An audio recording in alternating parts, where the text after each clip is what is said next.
हर रोज एक नई कहानी देखने के लिए चैनल को सब्सक्राइब करें और बेल आइकन दबाना ना भूलें।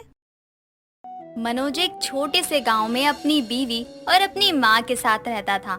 मनोज दिन रात बहुत मेहनत करता था, लेकिन उसके हाथ में वही 2 पैसे आते थे जिससे वो बस घर में 2 वक्त की रोटी ला सकता था। मनोज की गरीबी इतनी ज्यादा थी कि वो कभी कभी अपनी माँ की दवाई लाने के लिए भी पैसे नहीं कमा पाता था। ये सब देखकर मनोज की बीवी उसे बहुत ताने दिया करती थी। एक दिन मनोज की बीवी घर में झाड़ू लगा रही होती है, उसकी माँ शांति भी वहीं होती है। तभी मनोज काम से जल्दी वापस आ जाता है और उसे देखकर नीलम बोलती है, आज आप इतनी जल्दी कैसे आ गए? आपके काम में तो जल्दी छुट्टी नहीं होती और जल्दी आने पर पूरा दिन की पगार काट दी जाती है। फिर कैसे जल्दी आ गए आप? हाँ बेटा, और आज तो कोई छुट्टी देने का कारण भी नहीं है, फिर कैसे जल्दी आ गया तू आज? मेरी बात तो सुन लो। अगर ये सोच रहे हो कि आज घर जल्दी चला जाता हूँ, थोड़ा आराम करने को मिलेगा तो यहीं से वापस जाओ। आप लाते भी वैसे ही 2 पैसे हो और अगर उसमें भी छुट्टी कर लोगे तो वो 2 पैसे भी नहीं आएंगे। अरे मुझे बोलने तो दो, आप दोनों ही अपनी बातें बोले जा रही हो। अब मेरी भी कुछ सुन लो। बोलना बेटा, क्या बोलना है? माँ, जिस फैक्ट्री में मैं काम करता था वो फैक्ट्री शहर में शिफ्ट हो रही है, इसीलिए मुझे और बहुत सारे लोगों को काम से निकाल दिया है। तभी मैं जल्दी आया हूँ। काम से निकाल दिया? ऐसे कैसे निकाल दिया? अरे इतनी मुश्किल से तो काम मिला था, वहाँ से भी निकाल दिया? माँ जी, मैं बोल रही हूँ, अब हमारे दिन आ गए हैं सड़क पर बैठकर भीख मांगने के। तुम परेशान क्यों हो रही हो? जिस तरह से ये काम मिला था वैसे कोई दूसरा काम भी मिल जाएगा। तुम खामखा परेशान मत होया करो, मैं हूँ ना, सब संभाल लूंगा। आप हो तभी तो टेंशन है। अब आप खुद ही बताओ, 3 जने हैं तब आपसे खर्चा नहीं उठाया जा रहा। अभी तो घर परिवार आगे बढ़ेगा तब क्या करेंगे? हाँ बेटा, बहुत सही बोल रही है। तुम दोनों को साथ मिलकर अब कुछ सोचना चाहिए। नहीं, रहने दो आप, मैं ही कोई दूसरा काम देख लूंगा। क्या पता कोई अच्छी नौकरी मिल जाए और फिर मैं भी अच्छे से काम करूंगा। मुझे नहीं करना कोई काम, काम तुम्हारा गया है तो तुम ही सोचो क्या करना है क्या नहीं, ठीक है? बहू, लेकिन पत्नी को तो पति का हर समय साथ देना चाहिए। थोड़ा तो सब्र से काम रख। क्या सब्र करूं माँ जी? मेरे तो पता नहीं कौन से कर्म फूटे थे जो इनसे शादी हो गई। मैंने सोचा था शादी के बाद सब ठीक हो जाएगा, लेकिन यहाँ तो कुछ भी ठीक नहीं हो रहा। मेरे गरीब पति की आप तरफदारी तो ऐसे कर रही है जैसे कल को इनकी लॉटरी लग जाएगी और हम सब अमीर हो जाएंगे। तुम्हें परेशान होने की कोई जरूरत नहीं है, मैं अभी जाकर काम देखता हूँ। मनोज नीलम की बातों से परेशान हो जाता है और घर से बाहर काम देखने के लिए निकल जाता है, लेकिन काफी देर तक कई जगह जाता है, लेकिन उसे कोई भी काम नहीं मिलता। कुछ देर बाद मनोज को एक रमन नाम का व्यक्ति मिलता है जो उसका बचपन का दोस्त होता है। रमन दूर से ही मनोज को पहचान लेता है और उसके पास जाकर बोलता है, मनोज भाई, कहाँ हो? आजकल दिखाई ही नहीं देते तुम। मैं तो यहीं रहता हूँ, लेकिन तुम ही दिखाई नहीं देते हो। अब इसमें मेरी क्या गलती है?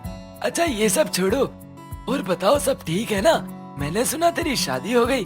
कभी भाभी जी से मिलवा दिया कर, जब दिखता है अकेले ही दिखता है। अरे घर की परेशानी ही खत्म नहीं होती। इतनी मुश्किल से काम मिला था, मैं काम करता था और अब वो काम भी गया। गरीबी में आटा गीला। हाँ तो पैसे को कभी सही जगह लगाएगा तभी तो पैसे का कोई फायदा होगा ना। क्या मतलब सही जगह लगाऊं? मुझे कुछ समझ नहीं आया, समझा तो सही।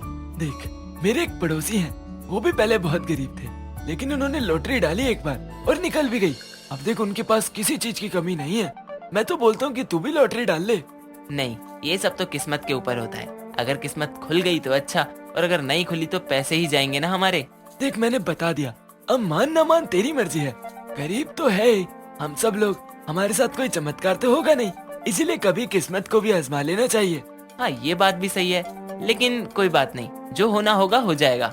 मनोज इतना बोलकर काम की तलाश में चला जाता है, लेकिन उसके दिमाग में रमन की लॉटरी की बात रह जाती है।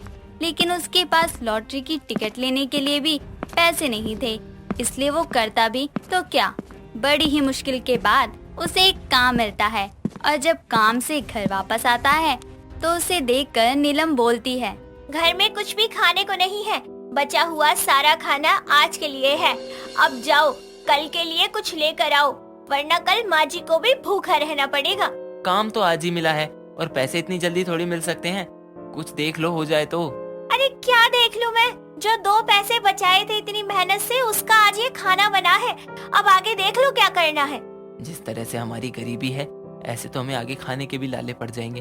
मैं भी क्या एक बार लॉटरी डाल लूं? क्या हुआ, कुछ बोलोगे भी? मैं ये सोच रहा हूँ कि हम एक बार लॉटरी क्यों नहीं डाल सकते? कोशिश करते हैं, क्या पता लग जाए। क्या बावला नाच रहा है क्या आपके सर पर? या खाने को पैसे नहीं है, आपको लॉटरी डालनी है? एक बार करने में क्या जा रहा है? ठीक है, लेकिन उसके लिए पैसे कहाँ से आएंगे? वो मैं देख लूंगा। मनोज अपने दोस्त रमन के पास जाता है और उससे कहता है, अरे रमन, मैं ये बोल रहा था थोड़े पैसे उधार दे दो, थोड़ा जरूरी काम है, मैं कुछ ही दिनों में वापस कर दूंगा। माफ करना, सच में अभी हमारे घर की हालत बिल्कुल भी सही नहीं चल रहे हैं, इसीलिए मेरे पास अभी देने के लिए थोड़े बहुत पैसे भी नहीं है। अगर होते तो मैं पक्का दे देता, लेकिन थोड़ा समझो, अभी नहीं है पास में पैसे। कोई बात नहीं, मैंने तुम्हारी बात सुनकर सोचा था कि मैं एक बार लॉटरी डाल देता हूँ। मैं भी अपनी किस्मत को आजमा कर देखना चाहता था कि भगवान मेरी तरफ है भी या नहीं। अरे रहने दे भाई, मत ही डाल लॉटरी, क्योंकि कोई फायदा नहीं है। मैंने भी डाली थी, लेकिन मेरे पैसे डूब गए, तभी तो इतनी परेशानी हो रही है। मैंने पहले सलाह के रूप में बोला था लॉटरी डालने के लिए, अभी भी वैसे ही बोल रहा हूँ कि मत डालना लॉटरी। मनोज को जब पैसे नहीं मिलते तो वो जाकर अपने गांव के लाला से ब्याज पर पैसा उठा लेता है और लॉटरी की टिकट खरीद लेता है। उसे थोड़ा डर तो लगता है, लेकिन अब वो लॉटरी ले चुका होता है और लॉटरी लेकर घर आता है। नीलम को बुलाता है और उससे कहता है, ये देखो, मैं लॉटरी का टिकट लेकर आ गया हूँ। बस अब भगवान करे कि हमारी लॉटरी भी निकल जाए। हाँ, ले तो आए हो, लेकिन इसके साथ साथ टेंशन भी ले आए हो। मुझे तो ये डर है कि अगर नहीं निकली तो इसके पैसे कहाँ से चुकाएंगे? हाँ, तुम्हारा डर तो बिल्कुल सही है, लेकिन भगवान का नाम लेकर तो आया हूँ मैं, और भगवान हमारी लॉटरी भी निकाल ही देगा।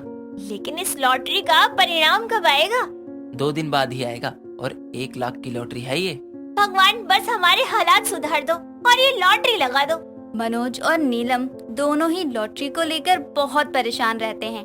2 दिन बाद जब लॉटरी के परिणाम का दिन आता है तो मनोज लॉटरी वाले के पास जाता है और बोलता है, भैया, आज लॉटरी का परिणाम आना था, जरा देखना ये वाले नंबर का परिणाम आया है क्या? दीजिए, मैं अभी बता देता हूँ। लॉटरी वाला दोनों के नंबर चेक करने लगता है और चेक करने के बाद बोलता है, सॉरी भाई साहब, आपका लॉटरी का नंबर नहीं लगा है। क्या? हे भगवान, अब मैं लॉटरी के पैसे कैसे दूंगा? सब खत्म हो गया। मैं क्यों आ गया रमन की बातों में? मुझे लॉटरी लगानी ही नहीं चाहिए थी। मनोज उदास सा मुंह लेकर जा ही रहा होता है वहाँ से कि इतने में लॉटरी वाला मनोज को आवाज लगाता है, भाई साहब 1 मिनट रुकिए, मुझसे नंबर चेक करने में गलती हो गई थी, आपकी लॉटरी निकली है आज। क्या? सच में? भाई साहब, आपको नहीं पता, आपने आज मुझे कितनी बड़ी खुशी दी है। हमारे लिए केवल लॉटरी ही नहीं, सब कुछ है। आज इस गरीब की लॉटरी निकल गई, मुझे बहुत खुशी है। मनोज बहुत खुश होता है लॉटरी निकलने से और वो घर जाकर सबको बताता है। उसके बाद मनोज की तकलीफें खत्म हो जाती हैं। लेकिन मनोज फिर कभी लॉटरी नहीं खरीदता, क्योंकि लॉटरी खरीदने के बाद से जो उसने टेंशन झेली थी वो उसे अब कभी नहीं झेलनी थी। यहाँ तो इस गरीब की लॉटरी लगने से मुश्किलें हल हो जाती हैं, लेकिन सब जगह ये नहीं होता। तो आप हमें कमेंट करके जरूर बताइए कि आपने कभी लॉटरी डाली है या नहीं। अमन बस स्टॉप पर खड़ा अपनी साली वंदना के आने का वेट कर रहा था। तभी उसे हाथों में बैग लिए वंदना आती हुई नजर आती है। उसे देखकर अमन के चेहरे पर एक बड़ी सी मुस्कान आ जाती है। साथ ही अमन बोलता है, देखो जो प्यार से जलवे ये हुस्न यार के, लाया है कौन इन्हें फलक से उतार के। अरे वाह जीजू, मेरे इंतजार में आप शायर बन गए। अरे साली साहिबा, पूछो मत कि क्या से क्या बन गए।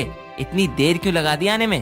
अरे जीजू, वो क्या है ना कि बस रास्ते में खराब हो गई थी, जिस वजह से मैं लेट हो गई। अरे तो आप मुझे कॉल कर देती, मैं आ जाता लेने ना, अपना प्राइवेट जेट लेकर। क्या जीजू, आप भी मजाक करते हो। चलो ना कुछ खाते हैं, बड़ी भूख लगी है। हाँ हाँ, क्यों नहीं, चलो। इतना कहकर अमन वंदना को कार में बैठाता है, जिसके बाद दोनों बस स्टॉप के पास वाले एक रेस्टोरेंट में जाते हैं और खाने के लिए ऑर्डर करते हैं।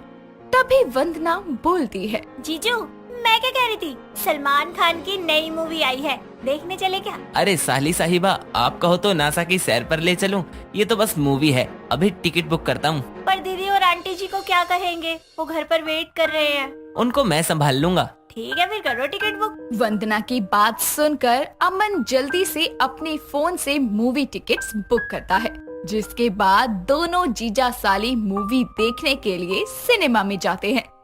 जहां एक तरफ दोनों जीजा साली अपनी मौज मस्ती में लगे थे, तो वहीं घर पर अमन की पत्नी पायल अपनी सास मंजिला से कहती है, माँ जी देखो ना, वंदना अभी तक नहीं आई, उसकी बस का टाइम भी हो गया है और ना ही उसका फोन लग रहा है। अरे बहुत तेज है तेरी बहन, कोई बच्ची थोड़ी है जो भटक जाएगी, आ जाएगी, फोन करके देख ले कहाँ है। मंजिला के कहने पर पायल वंदना को कॉल करती है, पर वो फोन नहीं उठाती।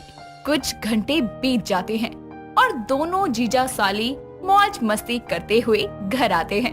तभी पायल बोलती है, वंदना तू ठीक है ना? अरे ना फोन का जवाब दे रही थी, ना ही बताया कि तू लेट हो जाएगी। वो दीदी। अरे पायल, तुमने कहा था ना कि मैं ले आऊं वंदना को, तो मैंने इसे कॉल किया तो पता चला कि इसकी बस खराब हो गई है, और वंदना ने मुझे कहा था कि मैं तुम्हें बता दूं, पर मैं भूल गया।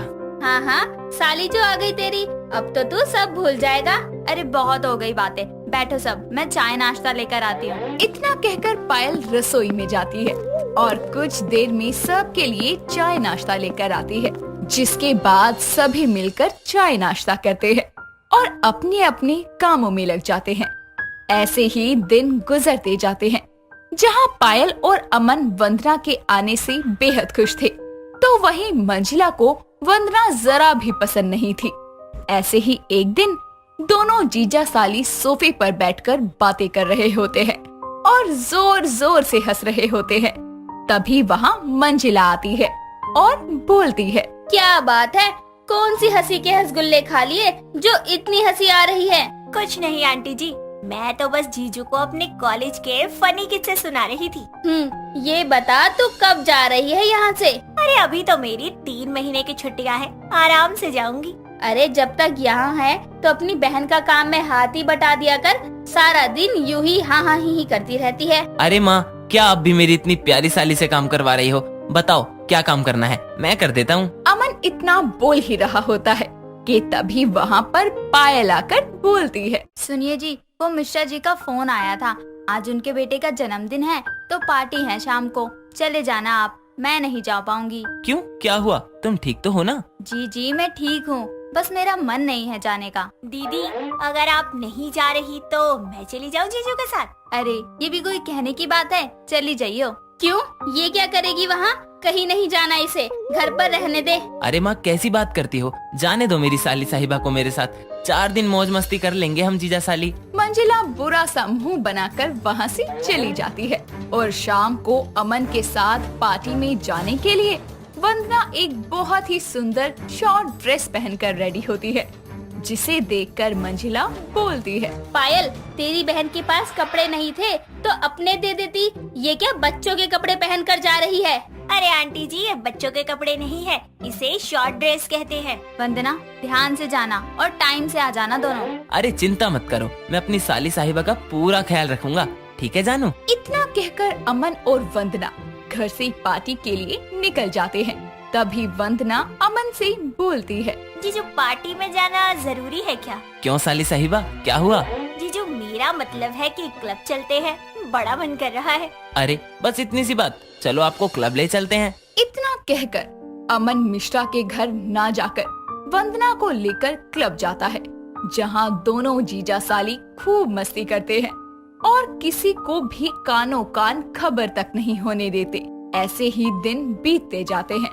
अमन और वंदना घर से किसी और काम के लिए जाते थे, पर घर के बाहर अपनी अलग मौज मस्ती किया करते थे और उनको हंसता खेलता देखकर मंजिला का खून खोलता रहता था। ऐसे ही एक दिन मंजिला पायल से कहती है, पायल देख, तू मुझे गलत मत समझना, मुझे वंदना से कोई दुश्मनी नहीं है, पर बेटा आजकल बहन ही बहन की दुश्मन होती है, मेरे इशारे को समझने की कोशिश कर। माँ जी आप जैसा सोच रही हैं वैसा कुछ नहीं होगा, मुझे इन पर और वंदना पर पूरा भरोसा है, कुछ गलत नहीं होगा। इतना कहकर पायल भी वहाँ से चली जाती है, पर मंजिला के दिल का शक कम ही नहीं होता और वो किसी न किसी बहाने से वंदना को कुछ न कुछ बुरा भला कहती रहती, पर वंदना कभी उसे पलटकर कोई जवाब नहीं देती। ऐसे ही एक दिन जब घर पर कोई नहीं होता तो वंदना तेज म्यूजिक चलाकर डांस करने लगती है और अचानक से उसका पैर फिसल जाता है। ऐसे ही जोर से गिरती है। घर पर तभी कोई नहीं होता। अमन आकर तो वंदना तेज म्यूजिक चलाकर डांस करने लगती है। लग गई ना। अचानक से उसका पैर फिसल जाता है और वो जोर से गिरती है। अपनी बाहों में उठाता है। अमन आकर और उसके कमरे में लेकर जाता है और बेड पर लेटा ही रहा होता है कि तभी वहाँ मंजिला आकर बोलती है, वाह बेटा बाहों में साली आधी घरवाली होती है। कमरे में ये कहावत सच करने में तूने कोई कसर नहीं छोड़ी। अरे शर्म नहीं आती तुझे ये सब करते हुए? अपनी साली के पीछे तो इतना लट्टा हो गया। साली आधी घरवाली होती है। ये कहावत सच करने में तूने कोई कसर नहीं छोड़ी है ही नहीं। शर्म नहीं आती तुझे? ये जरा भी शर्म नहीं आती? अपनी साली के पीछे तो इतना लट्टू हो गया कि तभी पायल वहाँ आकर बोलती है, बस कीजिए माँ जी, मैंने पहले भी कहा था और अब फिर से कहती हूँ, जैसा आप सोच रही हैं वैसा कुछ भी नहीं है और जो आपने देखा उसकी हकीकत कुछ और ही है। हाँ माँ, वंदना डांस करते करते गिर गई थी। मैं तो बस उसे उसके कमरे तक लेकर आया और कुछ नहीं। अरे वो मेरी साली है, छोटी है, मैं उसके साथ हंसी मजाक नहीं करूँगा तो क्या आपके साथ करूँगा माँ? आंटी जी, मैंने आपसे आज तक इसलिए कुछ नहीं कहा क्योंकि मैं आपको अपनी माँ के समान समझती हूँ, लेकिन मैं इतनी गिरी हुई और घटिया लड़की नहीं हूँ कि अपनी ही बहन का घर उजाड़ दूंगी। अगर आपको ऐसा लगता है ना तो मैं यहाँ दोबारा कभी नहीं आऊंगी, लेकिन आप मुझ पर ऐसे घटिया इल्जाम मत लगाइए। सबकी बातें सुनकर मंजिला को अपनी गलती का एहसास होता है और वो वंदना से माफी मांगती है। साथ ही उसे समझ आता है कि हर वक्त वही सही नहीं होता जो हमें दिखता है। हमें पहले बात की पूरी सच्चाई का पता लगाना चाहिए, फिर कुछ कहना या करना चाहिए। दोस्तों, अगर आपको ये कहानी पसंद आई तो इसे लाइक करें, शेयर करें और कमेंट करके बताएं कि कहानी में आपको सबसे अच्छा क्या लगा।